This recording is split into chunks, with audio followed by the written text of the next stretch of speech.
완전히 행하는 자가, 이런 제목으로 잠언 강의를 이어가겠습니다. 5절에 사람의 마음에 있는 모략은 깊은 물 같다. 그러나 명철의 사람은 그것을 끌어낸다. 이렇게 기록이 되어 있습니다. 모략이라고 번역된 히브리어 에차라는 말은 마음속에 있는 어떤 뜻을 이루기 위한 계략, 책략을 가리킵니다. 그러니까 하나님의 뜻을 이루고 그 뜻에 순종하기 위해서 어떤 계획들이 만들어지는데, 그 계획들이 어디에서 만들어지느냐? 사람의 마음에서 만들어진다는 것이죠.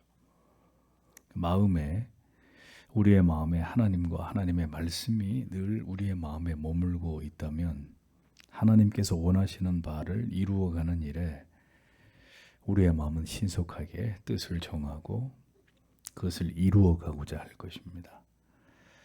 그런데 그 마음에 있는 모략이 깊은 물과 같다고 잠언이 이렇게 말씀을 합니다. 그 의미는 우리가 무엇인가를 결정하려고 할 때 그것을 하나님의 뜻에 맞도록 접근하고 생각하고 깊이 고민하고 계획을 세우는 일은 깊은 물처럼, 그게 간단한 일이 아니라는 거죠. 쉽게 그것을 알아내고 생각해낼 수 있는 것이 아니라는 것입니다. 깊은 물처럼 마음의 깊은 곳에서 이것을 결정하게 되는데, 문제는 인간의 마음 안에는 죄가 얽혀 있기 때문에 그 마음 속에서 죄악의 요소들을 걸러내고 그 마음이 온전히 하나님께서 원하시는 뜻을 지향해 나아가는 이 일이 쉽지 않다는 것입니다. 그래서 모략은 깊은 물과 같다. 깊은 물 속에 무엇이 들어있는지 알 수 없는 것처럼, 하나님이 원하시고 기뻐하시는 무언가의 그 계획을 세우고 그것을 이루려고 할 때 그것이 마음에서 이루어지는데, 그 하나님이 원하시는 뜻을 찾아서 그것을 이루려고 하는 그 일이 쉽지가 않다는 겁니다.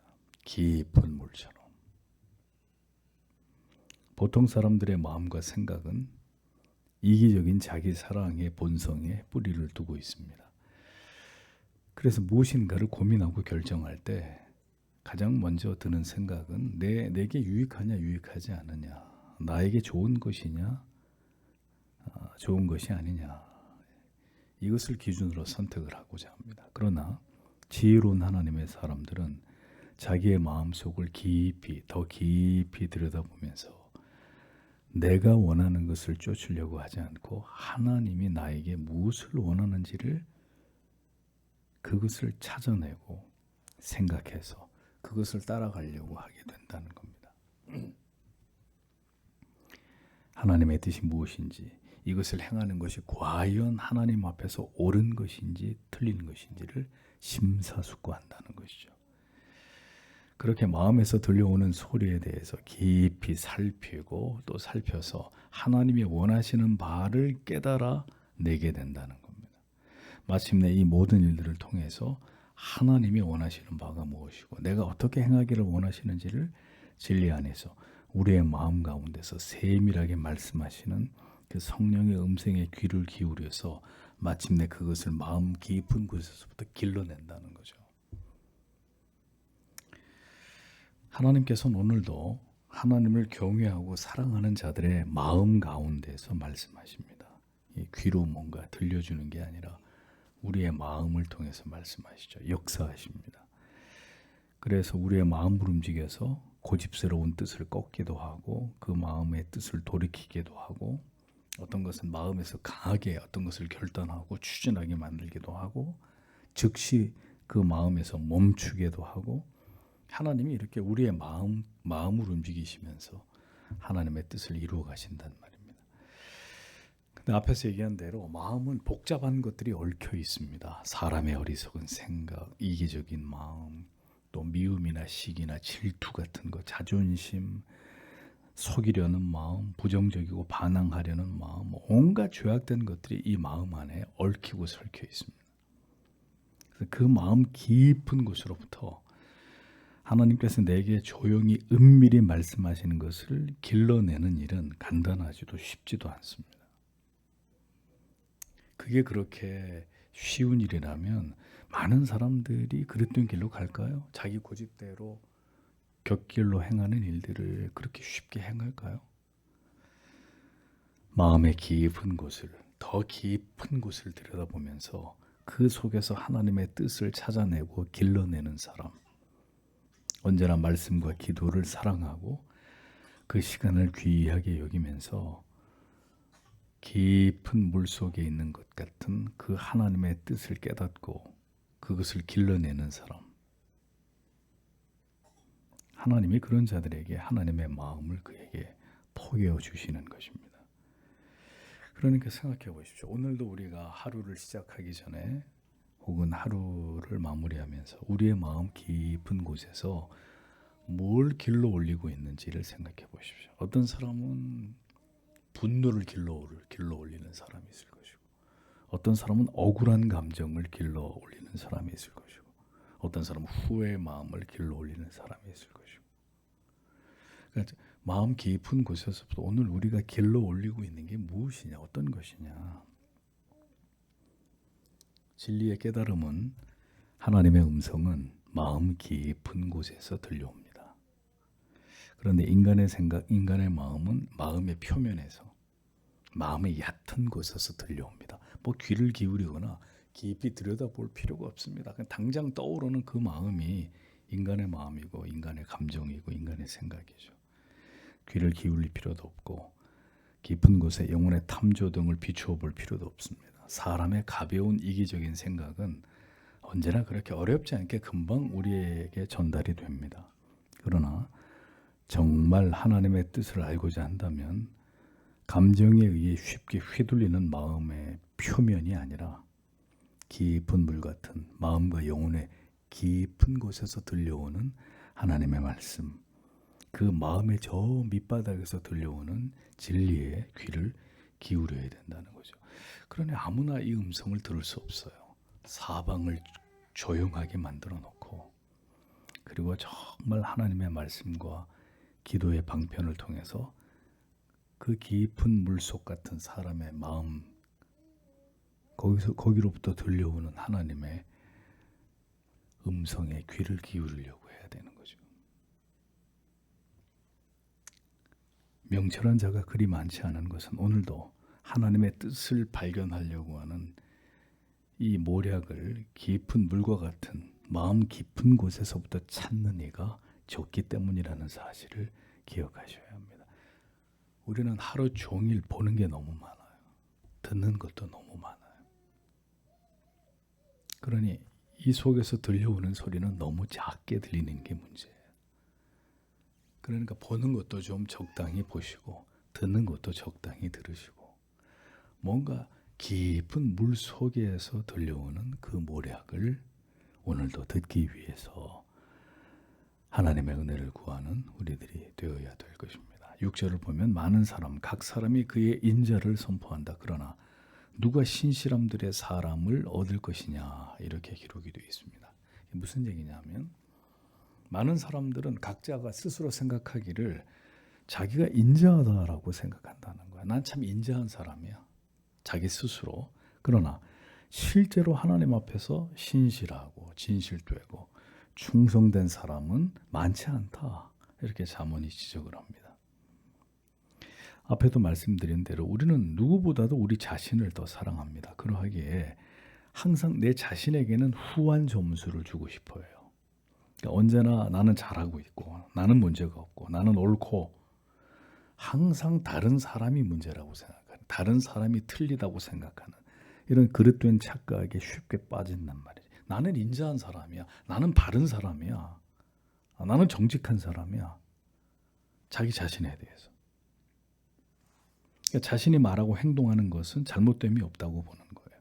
그런데 다른 사람들이 그렇게 하는 것은 옳지 못하다, 잘못됐다고 판단하고 비난합니다. 내가 틀릴 수 있고 나 또한 불완전하고 내 생각과 판단이 잘못될 수 있다고 여겨야 되지만 그런 경우가 많지 않아요. 다 자기는 문제가 없다고 생각해요. 다른 사람들이 문제라고 생각합니다. 그런데 정말 자신이 문제가 없다고 여기는 자신은 인자하고 충성스럽고 올바르고 진실되다고 여기지만 과연 그러하냐 이거죠. 성경이 질문하는 거예요. 과연 사람들은 다 자기가 인자하다고 생각하는데 과연 그러냐 이거죠. 그러니까 내가 생각하는 내 자신과 달리 하나님이 보실 때는 전혀 올바르지도 않고 성실하지도 않고 충성스럽지도 않다는 것을, 그럴 수 있다는 것을 깨달아야 된다고 잠언이 교훈하고 있는 것입니다. 다른 사람들의 오류와 잘못에 대해서는 이걸 가차없이 비판하고 지적하고 목소리를 높이면서 정작 자기의 잘못에 대해서는 인정하지 않으려고 하는 사람들, 그런 사람들은 정말 많이 있지만 누가 보더라도 충성스럽고 우직하고 정직한 이런 성숙한 사람은 누가 어디서 쉽게 만날 수 있겠느냐, 이렇게 성경이 반문하고 있습니다. 그래서 우리는 언제나 우리 자신에게 말해야 합니다. 내가 틀릴 수 있다. 나는 인자하지도 성실하지도 충성스럽지도 않은 그런 존재에 불과하다. 그렇게 매일매일 우리 자신을 부인해야 되는 거죠. 아무것도 아니다. 나는 아무것도 아니다.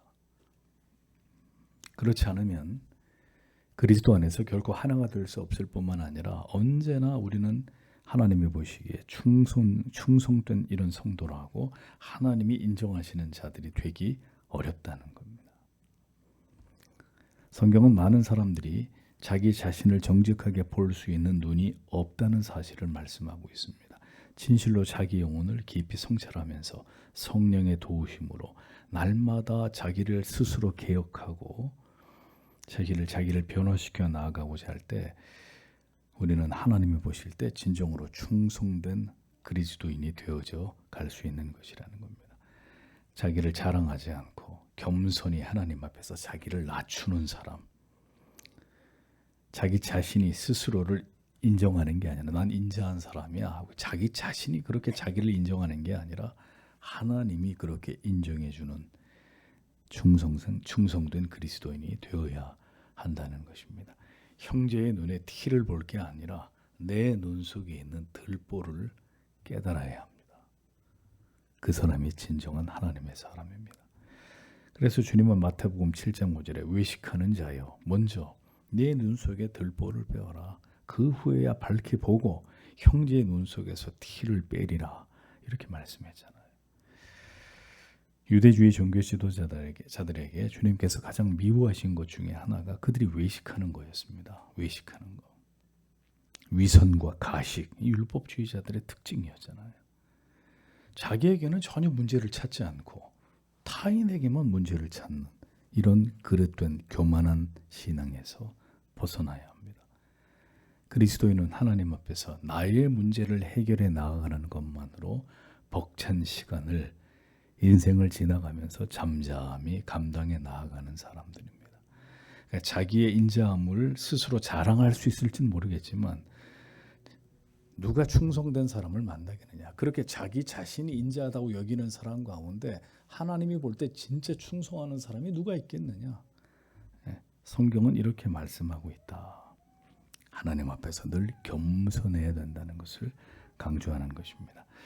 따라서 하나님이 보시는 나에 관해서 내가 보는 내가 아니라 하나님이 보시는 나, 여기에 대해서 우리는 더 깊이 생각을 하고 나를 오늘도 변화시켜 주시기를 하나님 앞에 기도해야 되리라고 믿습니다. 이것이 천상에 이르기까지 이 세상을 지나가는 동안에 언제나 우리가 생각해야 될 과제다라는 사실을 잊지 마십시오. 7절을 보겠습니다. 그의 완전함 가운데 행하는 자는 의로운 자, 그의 뒤에 그의 아들들의 복들이 있다. 이렇게 기록이 되어 있어요. 완전히 행하는 자가 의인이라 그 후손에겐 복이 있다. 완전히 행한다는 의미는 하나님의 말씀을 통해서 볼 때 윤리적으로나 도덕적으로나 건강하고 정직한 상태로 하나님의 계명과 법을 잘 지키고 올바르고 정의로운 삶을 살아가는 성숙한 믿음을 가진 자를 의미합니다. 완전하신 하나님께서 요구하시는 이 성도의 경건하고 거룩하고 순결한 삶을 살아가는 자를 의미한다는 거죠. 성경은 지식만 가득하고 그 삶으로 하나님을 올바로 섬기지 않는 자, 자기를 쳐서 복종시키지 않는 자를 의인이라고 칭하지 않습니다. 그의 모든 삶을 통해 그가 성숙한 하나님의 자녀임을 보게 될 때 그를 의로운 하나님의 자녀라고 말씀하고 있습니다. 언제나 하나님의 말씀을 삶의 중심에 두고 그 진리의 말씀을 따라 살아가기 위해서 최선을 다하는 자에게 하나님이 주시는 진정한 복이 무엇이냐? 그 자신뿐 아니라 그 후손이 복을 받게 되는 것이다 라고 잠언은 말씀하고 있습니다. 그러니까 하나님을 경외하고 사랑하는 부모님의 그 신앙이 자녀들에게 그리고 그 후손들에게까지 이게 전수가 되어서 그들도 그 부모의 신앙과 그 조부모의 신앙이 그러했듯이 하나님을 깊이 사랑하고 신뢰하고 하나님을 높이는 삶을 살아가게 된다라는 거죠. 복이 다른 것이 아닙니다. 복이 어떤 게 제일 큰 복이죠? 이 세상에서요? 우리 자녀들이 예수 믿는 게 복이잖아요. 응? 그리고 부모님들은 교회 나오는데 자녀들이 예수 안 믿는 자녀들이 얼마나 많습니까?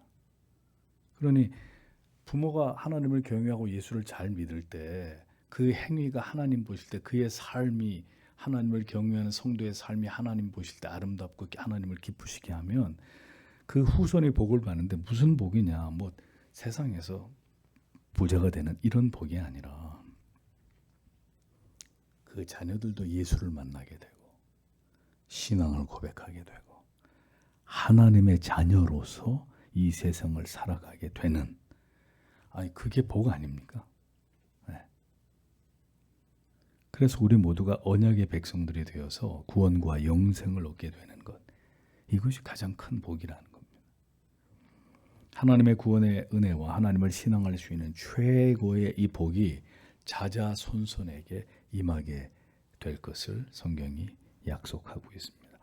우리가 하나님을 경외하고 하나님을 신앙하며 최선을 다할 때 하나님은 그 자손들까지도 그 대를 이어서 하나님을 잘 신앙하는 아름다운 그리스도인들이 되어져 가도록 하나님이 그들을 인도하신다라는 거죠.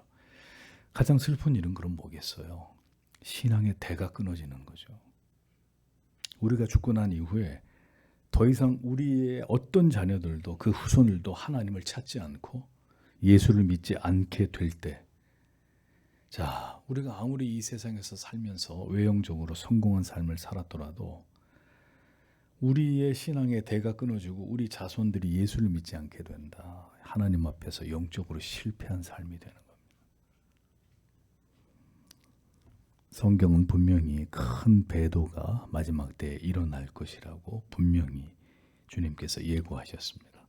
그러니까 어떤 고난과 핍박이 와도 그 믿음을 굳게 지킬 수 있는 믿음의 자녀들로 양육하는 일에 우리는 최선을 다해야 되는데 그게 어디서부터 시작되느냐?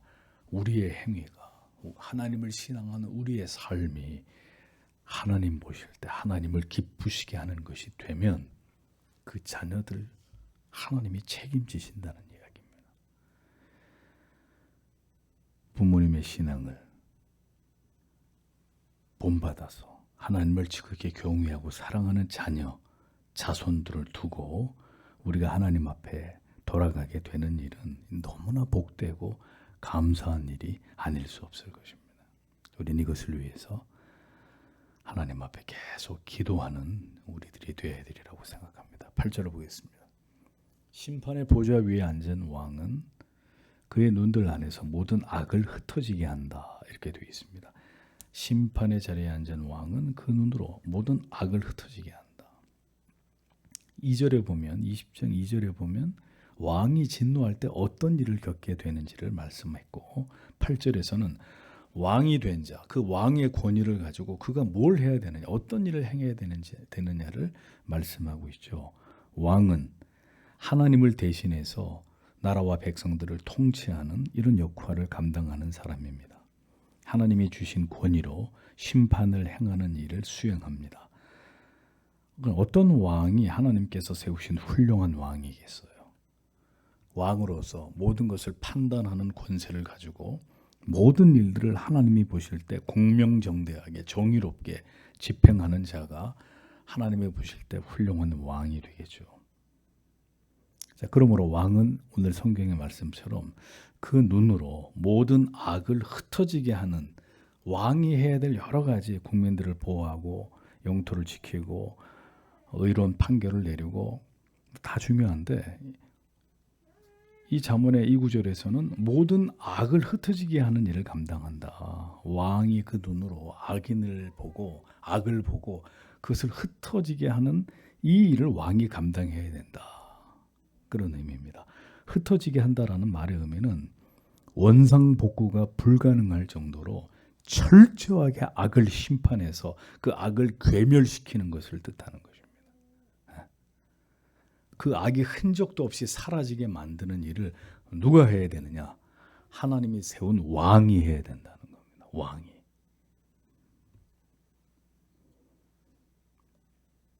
왕은 그러하기에 심판의 자리에 앉은 왕은 공의롭고 정직하고 엄의롭고 진실해야 합니다. 하나님께서 그에게 심판하는 권세를 주셨고 그것을 통해 백성들을 통치하되 왕의 가장 중요한 책무는 모든 악을 심판해서 뿌리채 뽑아내는 것이 왕이 해야 될 일이라고 잠언은 말씀합니다. 그런데 이 악을 괴멸시켜야 될 책임과 사명이 있는 심판의 자리에 앉은 왕이 불의하고 불법하고 왕이 천하의 악인이야. 그러면 그 나라는 어떻게 되겠습니까? 무법천지의 악인들이 도처에 날뛰는, 그야말로 지옥 같은 나라가 되겠죠. 악을 흩어지게 해야 될 왕이 악을 모으고 악을 도모하고 악을 진두지휘한다면 그 나라는 재앙이 될 것입니다. 성도 여러분, 이 나라의 지도자가 더 이상의 악행을 일삼지 못하도록 기도하셔야 합니다. 그럼에도 그가 악을 행하고 이 나라가 악으로 물들게 된다면 그것은 우리들을 향한 하나님의 심판이고 재앙이 될 것입니다. 선한 왕이든 악한 왕이든 우리는 그를 위해 기도해야 합니다. 이제까지 우리가 나라와 위정자를 위해 기도하지 않은 모든 죄를 회개하면서 부디 하나님께서 이 나라에 긍휼을 베풀어 주시길, 악한 지도자로 인해서 교회와 성도가 박해당하는 일이 일어나지 않기를 기도하십시오.